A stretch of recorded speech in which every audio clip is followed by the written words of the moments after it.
just one like that, and one slightly delayed version of that, okay? Okay. That's what your transmitter has to produce. So don't worry about it now, there's only 25 minutes left. Just make sure you understand what it's doing, okay? So it arrives on this board here. This board has got 4 inputs to it, okay? One of these is the reset input, and that is this one here. The first one, okay? That is the reset.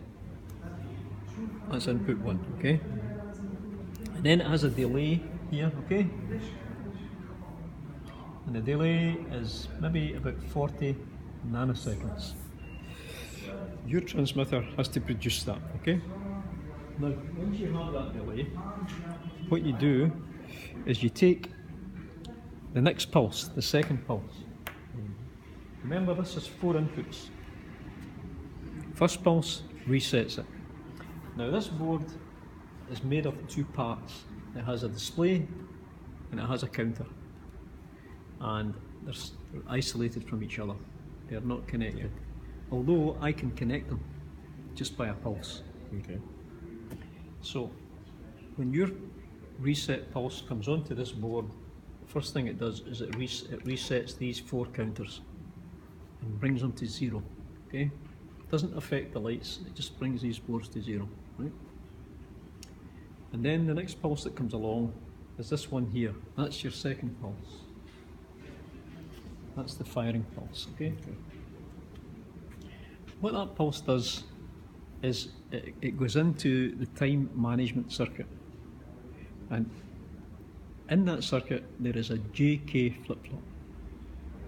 Okay, you know about JK flip-flops? Yeah, know a lot. So that goes into the J, and when you bring that into the J, it sets the flip-flop and it goes high. Now this is a special kind of JK flip-flop in that it has a clock as well as a J and a K. And the reason we have that clock is so that all of these things can be kept synchronous with each other. So in comes your firing pulse and it causes the flip-flop to set. And so this goes high. And this goes to the second part of the second input in this board, which is called the enable. Right? And the enable, when the enable goes high here, it opens up a gate and allows the third input to the board, which are just clock pulses. Okay. As soon as the enable goes high, these clock pulses get into the board and they start to count in these counters. Remember, you've just reset these to 0. So once this enable goes high, these clock pulses come in. So this clock starts to count up Fresh, from 0, right? Okay. And it keeps counting. Because as well as taking that to 0, this pulse also fires the transducer via a MOSFET. It fires the transducer and the sound travels into the board, into the steel and returns. And during that time, these clock pulses are counting up in here. Now when this received pulse comes back, it produces a pulse, just a TTL pulse, and that is the K input to the flip-flop. Okay. So it brings the flip-flop low, and when it brings the flip-flop low, no more counts get into the board. Okay, so that's basically when it's finished. It's finished, they stop. Measuring, yeah. Counts stop then. And then after the counts have stopped, the timing board produces another little pulse at the end of the K input, and that's called a latch pulse. Now that's the 4th input to this board. And what the latch does is it connects the counters to the lights. It opens the gate and then closes it again. And when it opens it, the number that's on the counters is transferred to the lights, and then it's shut again. Okay. So they're disconnected. So I have a number on the lights and I have a number on the counter. And then the whole process begins again. Your reset comes along, resets the counters, leaves that number on the lights, fires the thing, opens up the enable, allows the clock pulses in.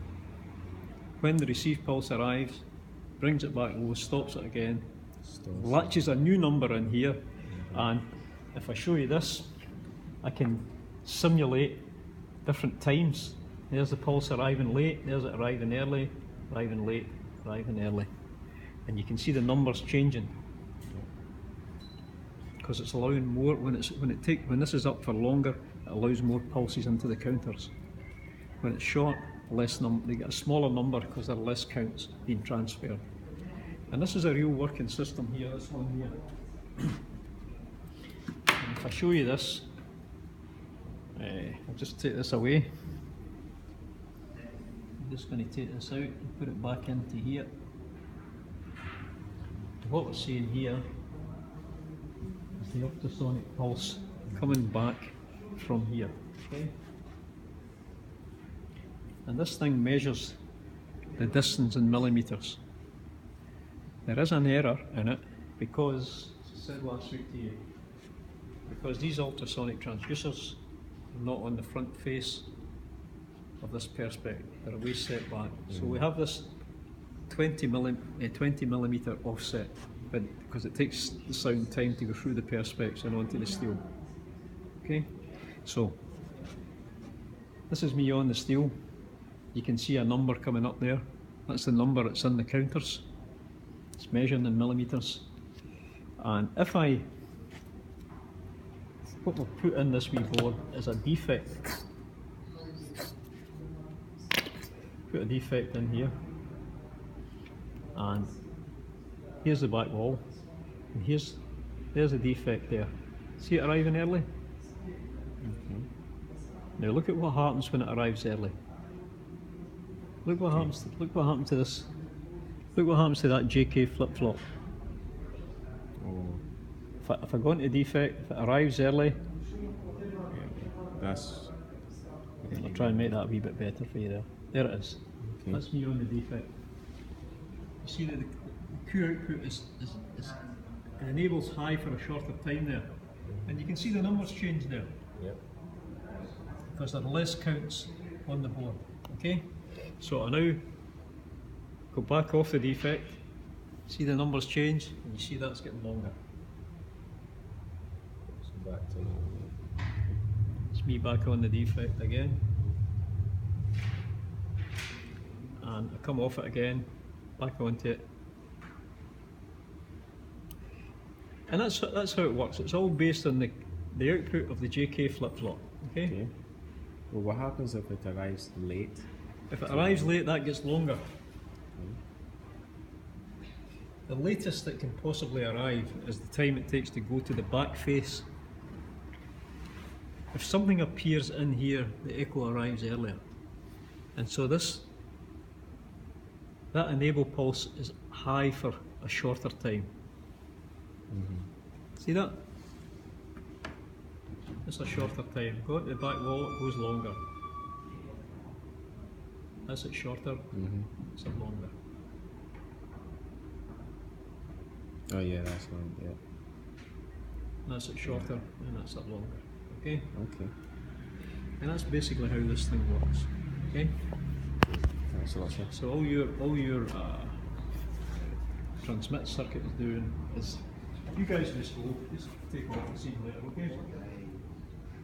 Eh? I'm going to have to go now. It's too late to get the circuit going now. You know? So that's basically it. And the only thing you need to think about is how do we get time, a clock here, into millimetres, to measure millimetres? Well, first thing we ask ourselves is, what is the velocity of sound in steel? And it's about 6 millimetres per microsecond. So the next question we ask ourselves is, how long will it take sound to travel 1 millimetre in mild steel? That would be the period of that clock. However, that clock must also divide by 2, so that we're only getting half the distance. How do we do that? We simply half the frequency of that clock. and that does the divide by 2. And this thing thinks it's going one way, but it's going twice, but the clock's only counting at half the speed. That's how we do the divide by 2. Okay. 1/2 of it is from the top to the bottom. Yeah. But the So sound's top, actually bottom. travelling both ways, but Yeah. we're slowing the clock down. Okay. Okay? Right. That's it. That's it. Right. Thanks, sir.